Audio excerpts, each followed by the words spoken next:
Assalamualaikum warahmatullahi wabarakatuh. Hai teman-teman, kembali lagi di channel Kisah Official. Insya Allah pada kali ini kita akan membahas salah satu perempuan yang hebat. Peradaban Islam pada masa lampau tak bisa dilepaskan dari peran dan sumbangsi perempuan. Hebatnya, tokoh-tokoh perempuan itu tak hanya memberikan kontribusi pada bidang tertentu, tetapi beragam bidang. Salah satunya adalah Zubaidah binti Ja'far. Nama aslinya Amatul Aziz binti Ja'far bin Abi Ja'far al-Mansur. Julukannya adalah Zubaidah yang didapat dari sang kakek karena kulitnya yang putih bersih dan sifatnya yang lembut. Ia seorang perempuan dari golongan Bani Abbas dan berpemikiran cemerlang.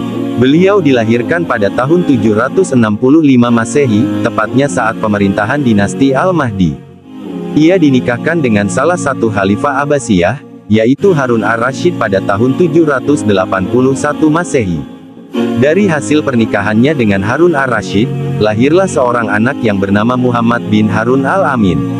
Walaupun begitu, Zubaidah bukanlah perempuan yang berpemikiran lemah dan bercita-cita rendah. Ia menuliskan masa-masa kejayaan Islam dengan jari-jarinya. Zubaidah adalah istri kesayangan Harun ar-Rasyid, yang merupakan satu-satunya khalifah Bani Abbas yang berasal dari keturunan Bani Hashim. Zaman keemasan Islam juga mencatat bahwa perempuan memiliki peran penting dalam kehidupan bermasyarakat. Kisah tentang Zubaidah, istri Khalifah Harun ar-Rasyid, menjadi salah satu buktinya. Kiprahnya memperbaiki sumur Zam-Zam dan membangun jalan menuju Makkah untuk para jamaah haji masih bisa dinikmati manfaatnya hingga hari ini. Putri Zubaidah binti Ja'far ibn Mansur adalah perempuan yang paling terkenal kedermawanannya dari semua putri dinasti Abbasiyah. Dia dikenal sebagai perempuan yang berbakat, cerdas dan berdedikasi.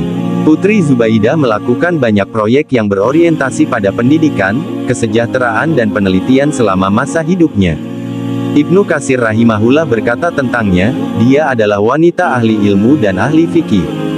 Sedangkan Ibnu Khalkan menyebutkan, dia memiliki 100 orang budak perempuan yang semuanya hafal Al-Quran, kecuali budak-budak yang hanya bisa membaca sekedarnya dan budak-budak yang tidak bisa membaca. Mereka semua memperdengarkan Al-Quran di dalam istana seperti suara lebah dan wirid setiap orang dari mereka adalah 1/10 dari Al-Quran. Zubaidah juga sosok wanita yang dermawan, dia menginfakkan banyak hartanya di jalan Allah, khususnya untuk pemeliharaan dan pengolahan Baitullah Al-Haram.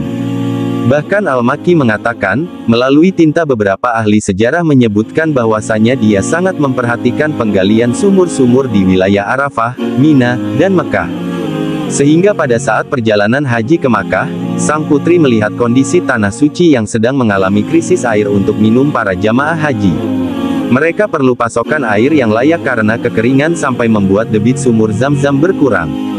Melihat kondisi itu, sekembalinya ke Baghdad, dia mengumpulkan para insinyur dan memerintahkan mereka untuk memperdalam sumur dan merancang aliran air Zam-Zam agar dapat kembali mengalir deras.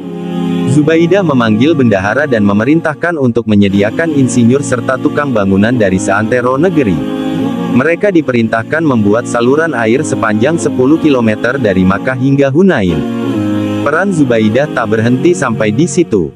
Ia juga membangun banyak masjid, waduk untuk irigasi, dan jembatan di wilayah Hijaz, Syam, dan Baghdad. Ia dan ar-Rasyid dinilai telah berjasa merekonstruksi dan merehabilitasi kota Makkah. Zubaidah juga menghabiskan dana sekitar 54 juta dirham untuk membuat perkampungan Darbu Zubaidah. Di sana, ia membuat jalan yang menghubungkan Irak dengan Makkah dan menggali sumur-sumur. Atas jasa-jasanya sumur yang dibuat dinamakan Sumur Zubaidah. Begitulah kehidupan Zubaidah rahimahullah menginfakkan banyak harta untuk memelihara negeri Allah, Al-Haram. Dia tidak sombong akan harta kekayaannya yang ia punya, dan dia juga sangat memperhatikan sedekah jariyah yang pahalanya akan terus mengalir kepada seorang muslim meskipun dia telah meninggal dunia, kebaikan-kebaikan yang dibuatnya masih terus dirasakan. Demi mengharap ridha Allah subhanahu wa ta'ala, ia rela mendermakan hartanya kepada yang membutuhkan, bahkan agar meraih pahala Allah subhanahu wa ta'ala yang jauh lebih besar nilainya daripada hartanya di dunia.